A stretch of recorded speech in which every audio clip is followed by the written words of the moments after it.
name is Lauren Wolff. I'm the CEO and co-founder of Spotsi. Spotsi is a web and mobile platform for creating and discovering free-form multimedia tours. We feature unique perspectives from interesting authors such as architects, designers, psychologists, and writers to really get to the heartbeat of a city. So what was your motivation for creating Spotsi? Spotsi came out of a direct need that I saw while I was traveling. I had 48 hours in Rome, and I really wanted to get to the heartbeat of the city.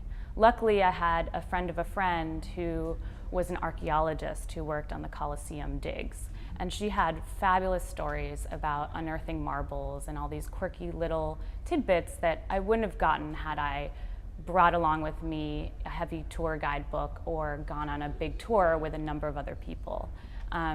She also showed us the best coffee shops and the coolest nightlife in town.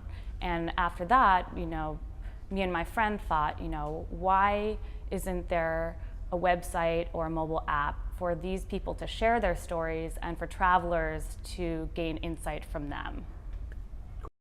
What are your views on geographic locations? What's so important about a particular spot or where something happens? I think that location is interesting because I think that there are many stories to places that we don't get to through other sites, such as check-in apps or other kind of social location-based sites. I think that there are many ways to understand a place, and that it's deeper than just commenting on it. So what we're trying to do is really bring storytelling to places through text, media, audio, etc.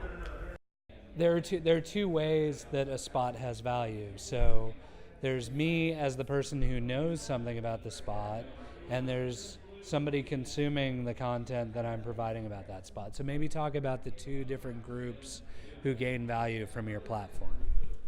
Yeah, so Spotsi is user-generated.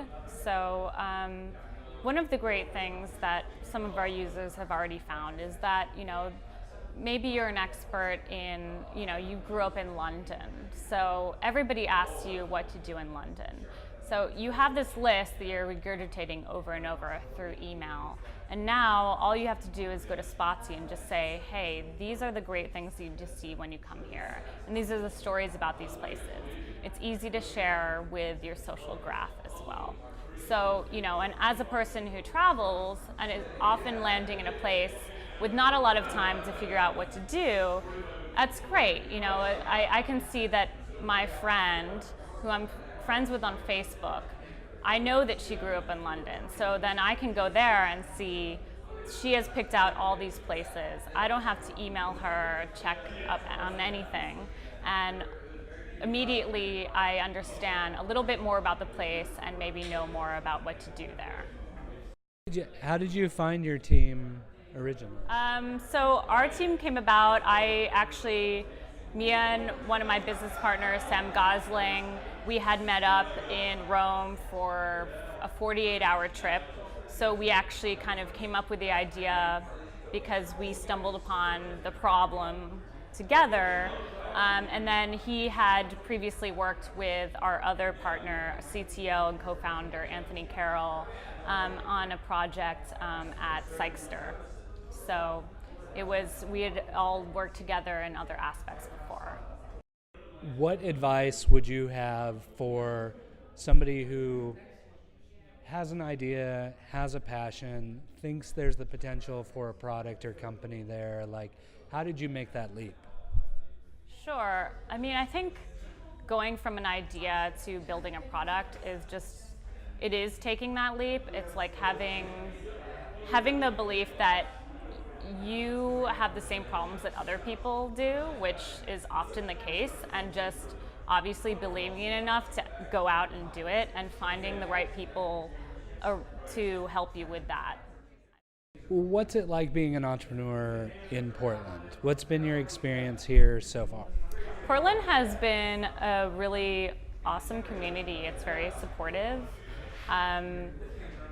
I think that it's tight knit, so there's a lot of people that you can go to ask questions, and there's not it doesn't feel like there's competition.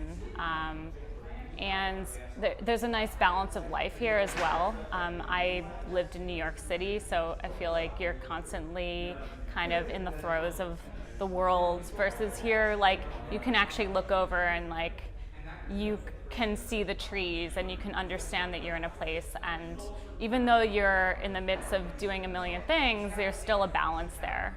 And the rent is cheaper, so that helps a lot. In your mind, what makes spotsi successful? What are you hoping to accomplish? I think that spotsi is successful because it really unlocks the stories of a city. So it's kind of creating a deeper layer and understanding of a place. And I think that when you're traveling, you always feel like there's something just a little bit beyond your reach that you don't understand. And what we're trying to do is dig through that layer and bring you stories from your friends and colleagues, as well as experts and curators.